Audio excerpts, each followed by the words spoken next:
Hi everyone, welcome to Teaching Learning with Shweta. I am Dr. Shweta and today I am going to talk about the Albert Bandura's observational learning or YKJ's learning or his social cognitive learning theory. तो बहुत famous है and UGC net में काफ़ी questions आ जाते हैं, कई बार questions आते हैं। तो ये जो थ्योरी है इसको कहते हैं सोशल लर्निंग कॉग्निटिव थ्योरी या सोशल कॉग्निटिव थ्योरी। तो कुछ कंफ्यूजन होता है स्टूडेंट्स को, तो let me explain this that in 1977 when this theory was given by Albert Bandura, this was known as the social learning theory। और उसके बाद उन्होंने 1986 में बुक लिखी थी सोशल कॉग्निटिव थ्योरी। उस बुक का नाम था सोशल कॉग्निटिव थ्योरी, जिसके बाद से इस थ्योरी को भी हम कहते हैं सोशल कॉग्निटिव थ्योरी या social cognitive learning theory. So this is about the origin of this theory and the main proponent of this theory, the main propounder of this theory is Albert Bandura. ठीक है, now ये जो theory है इसमें हम social word भी use कर रहे हैं, कॉग्निटिव वर्ड भी यूज कर रहे हैं and a lot of people say that इसमें बिहेवियरिस्ट एलिमेंट्स भी हैं। तो yes, this is also an eclectic theory. जैसे मैंने गैगनेस थ्योरी पढ़ाया था तब आपको बताया था कि एक्लेक्टिक थ्योरी वो होती है जिसमें डिफरेंट डिसिप्लिन से एलिमेंट्स इनकॉर्पोरेटेड होते हैं। तो इस थ्योरी में भी आपको एलिमेंट्स मिलेंगे कॉग्निटिविज्म के, बिहेवियरिज्म के और सोशल एनवायरनमेंट के भी, और या उसके रोल की इन लर्निंग में। तो इसलिए ये भी थ्योरी एक एक्लेक्टिक थ्योरी मानी जाती है।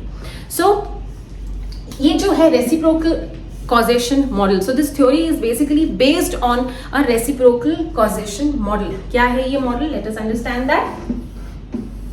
Here we can place person, here we can place behavior and here we can place environment। So this is the reciprocal causation, चलिए मैं लिख देती हूँ, reciprocal causation model। एंड ये तीन चीजें हम यहाँ लिखते हैं, पर्सन, बिहेवियर, एनवायरमेंट। तो इसका मतलब ये है कि ये जो तीनों चीजें हैं, पर्सन, एनवायरमेंट और बिहेवियर, ये आपस में इंटरैक्ट करती हैं और तभी लर्निंग होती है। एंड तीनों का एक दूसरे के ऊपर इन्फ्लुएंस होता है। All the three things, the learner, behavior and environment, they are affecting each other। Okay, by person we mean the cognitive abilities, the attitudes, the motivation levels, the personality of the learner। By behavior, all that we learn from the behavior, from the environment, or all that the person learns or needs to learn, the skills and the various kinds of activities, that is behavior। and environment, जिस भी environment में वो रह रहा है, चाहे वो school हो, home हो, या फिर उसके friends हो, peer group हो, so all that the environment offers is also affecting the person's behavior, the behavior and also the person's abilities or personality, motivational states। So all these three, person is affecting the environment and the behavior। For example, a teacher is affecting the behavior of the students and the environment। The school is offering an environment, the school is affecting the behavior of the students and the cognitive as well as the personality and motivational levels of students। So सब आपस में interact कर रहे हैं, सब अलग अलग नहीं है। ये रेसिप्रोकल कॉजेशन मॉडल है, इस पर ये जो थ्योरी है वो बेस्ड है। तो कोई भी थ्योरी समझने के पहले मुझे लगता है कि उसका थोड़ा सा बैकग्राउंड पता होना चाहिए फॉर कॉन्सेप्चुअल क्लैरिटी।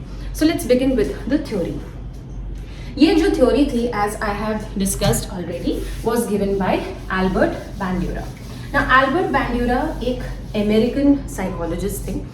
तो he had observed that a few psychologists were working on patients who had phobia with snakes। उनको snakes से बहुत डर था उन patients को, और उनका इलाज करते टाइम जो psychologists थे वो उनको उन लोगों का एग्जाम्पल दिखा रहे थे, उनकी वीडियोस दिखा रहे थे जिनको सांपों से डर नहीं था, और वो ये कह रहे थे देखिए उनको, देखिए वो कितने आराम से सांपों को हैंडल कर रहे हैं। They are handling snakes so easily and they don't have any fear of snakes and the snakes are not harming them, so why are you so scared of snakes। तो इस तरह की ऑब्जर्वेशनल वीडियोस वो दिखा रहे थे या ऐसे इंसिडेंट्स वो दिखा रहे थे, बता रहे थे उनको।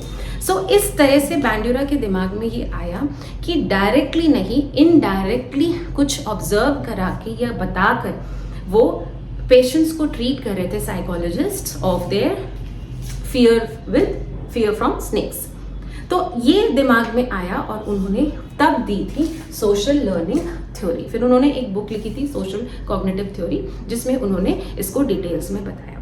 Albert Bandura conducted a very famous experiment which is known as the Bobo doll experiment। तो ये बहुत इंपॉर्टेंट है कि थ्योरी में हमेशा मेंशन किया जाता है बोबो डॉल एक्सपेरिमेंट। क्या था ये एक्सपेरिमेंट? इस एक्सपेरिमेंट में इन्होंने क्या किया, एक बोबो डॉल के साथ एक लेडी का इंटरेक्शन, वो वीडियो दिखाया बच्चों को, छोटे बच्चों को, जिनको एक रूम में रखा, और ये वीडियो दिखाया जिसमें वो लेडी जो थी, that lady was aggressively behaving with the Bobo doll. She was abusing, she was saying you're such an ugly bobo doll and things like that, and she was hitting the bobo doll.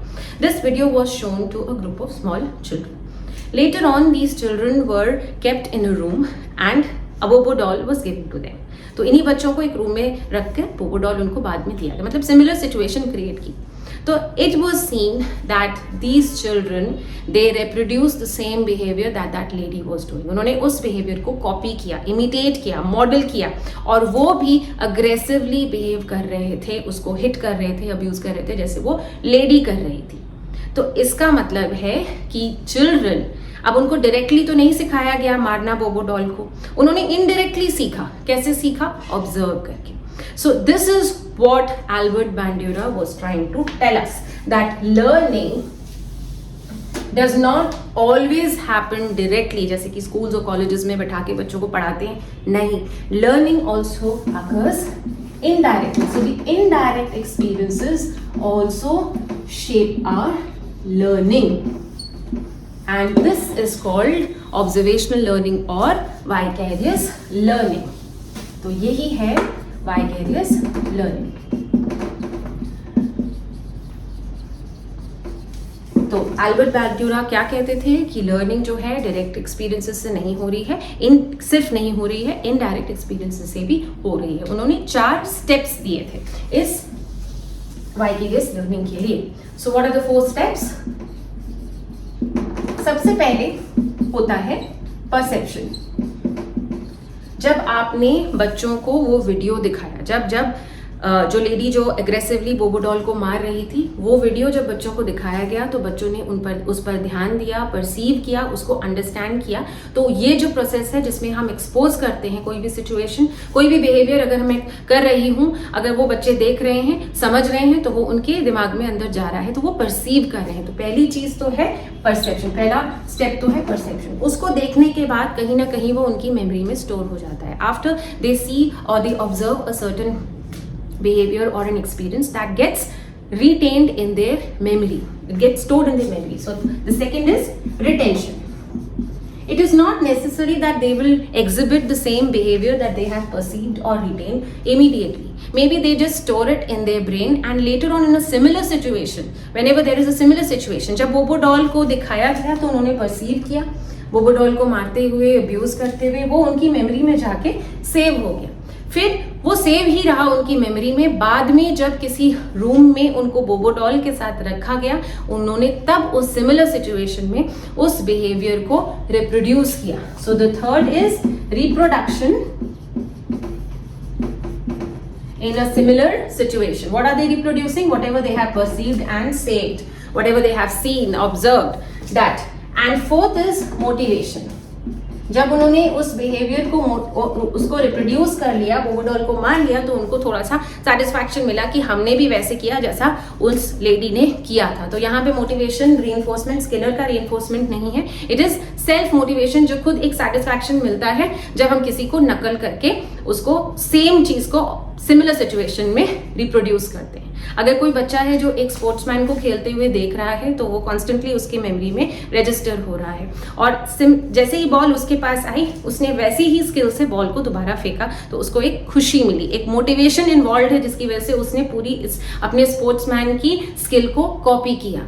तो this is also an example of vicarious learning. उसको हमने एक academy में बैठाकर सिखाया नहीं, sportsman ने सीखा था वो, लेकिन उस स्पोर्ट्समैन को देख के मॉडल बना के उसको इमिटेट किया उसने, उनको स्पोर्ट्समैन को खेलते हुए देखा होगा, कहीं ना कहीं माइंड में स्टोर किया होगा। फिर जब बॉल गलती से उसके पास आ गई, तो उसने सेम एक्शन जैसे स्पोर्ट्समैन उसका जो मॉडल था उसको रिप्रोड्यूस किया, और उसको बहुत खुशी मिली या motivation. So motivation is also involve. So these are the 4 steps: perception, retention, reproduction, motivation involved in vicarious learning. So what have we learn?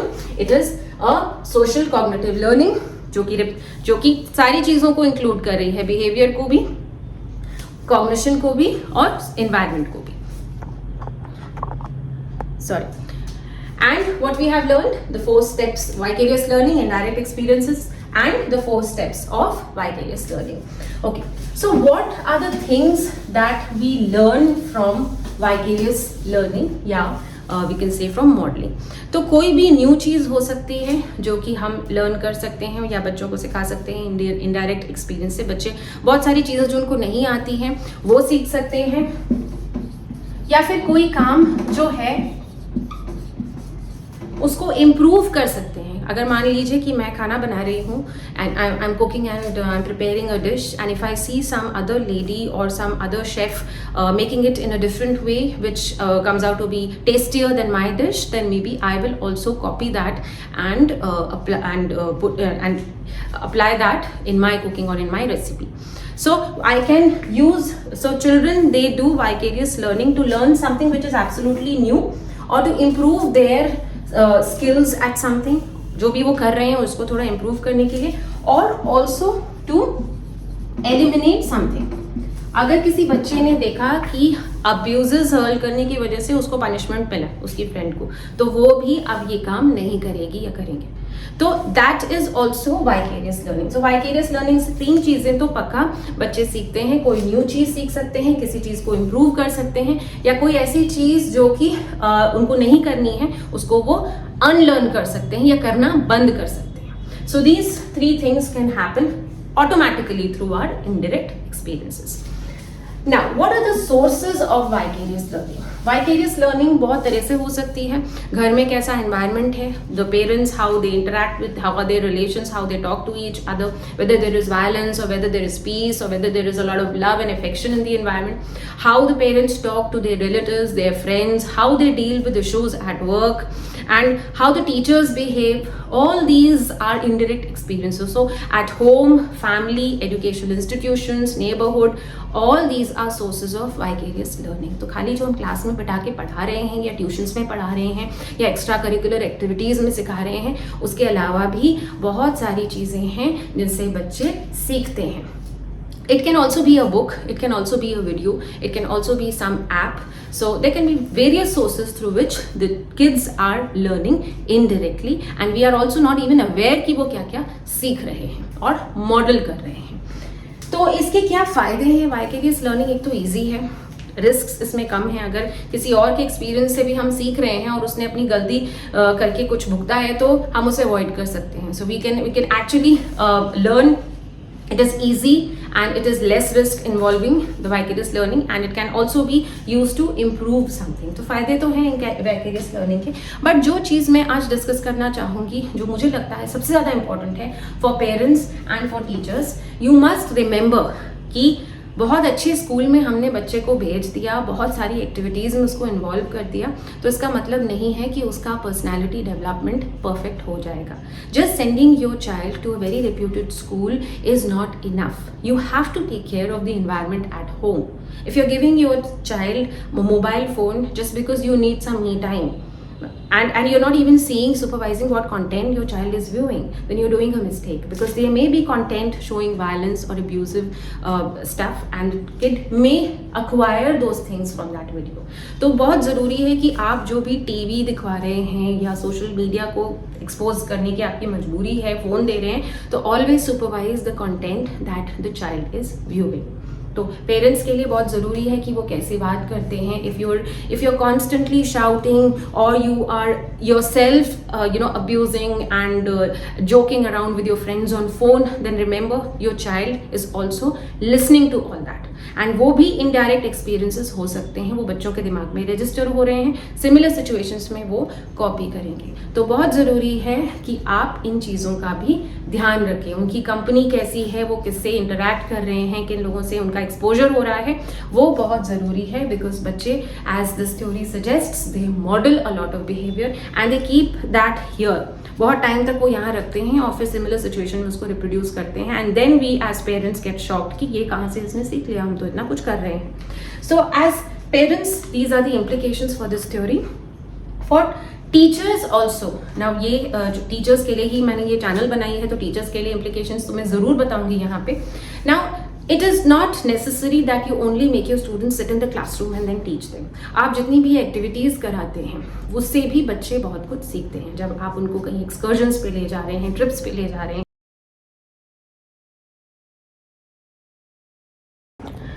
तो जब भी आप स्टूडेंट्स को एक्सकर्शंस पे ले जाते हैं या ट्रिप्स पर ले जाते हैं और उनको बहुत सारी चीज़ें दिखाते हैं तो इनडायरेक्टली भी वो बहुत सारी चीज़ें सीखते हैं. आपका खुद का बिहेवियर जो है वो भी वो मॉडल करते हैं. आप खुद ही क्लास में अगर लेट आ रहे हैं, आप खुद ही प्रॉपर बिहेवियर डिस्प्ले नहीं कर रहे हैं तो don't expect them to display that either. अगर आप बुराई कर रहे हैं अपनी इंस्टीट्यूशन की और अपने कंट्री की तो वो भी नेचुरली उस एटीट्यूड को इम्बाइब करेंगे ही. So you have to be very careful with the fact that सबसे ज़्यादा मॉडल जो है वो टीचर्स को ही करते हैं, स्पेशली द यंग चिल्ड्रन. और जो जो एक्सपीरियंसेस आप दे रहे हैं, चाहे आप मूवीज़ दिखा रहे हैं, एक्सकर्शंस पे ले जा रहे हैं, all that also influences their learning to a great extent. So you have to ensure that as a teacher you are exposing them to the right kind of environment. तो ये है बैंड्यूरा की social cognitive theory. To sum it up, हम पहले बात करते हैं उसकी ओरिजिन की, उनकी जो बुक है उसके बारे में. और वो सोशल लर्निंग थ्योरी 1977 तक थी. फिर उन्होंने जो बुक लिखी सोशल कॉग्निटिव थ्योरी, उसके बाद से वो इस नाम से जानी जाती है. Then I have talked about reciprocal causation. Then I have talked about his experiments on the Bobo doll and how he saw the psychologists working on people with patients with snake fear. Then I've talked about the 4 steps. Then I've talked about what is learned. We should remember that things are learned, things are unlearned, and things are improved through vicarious learning.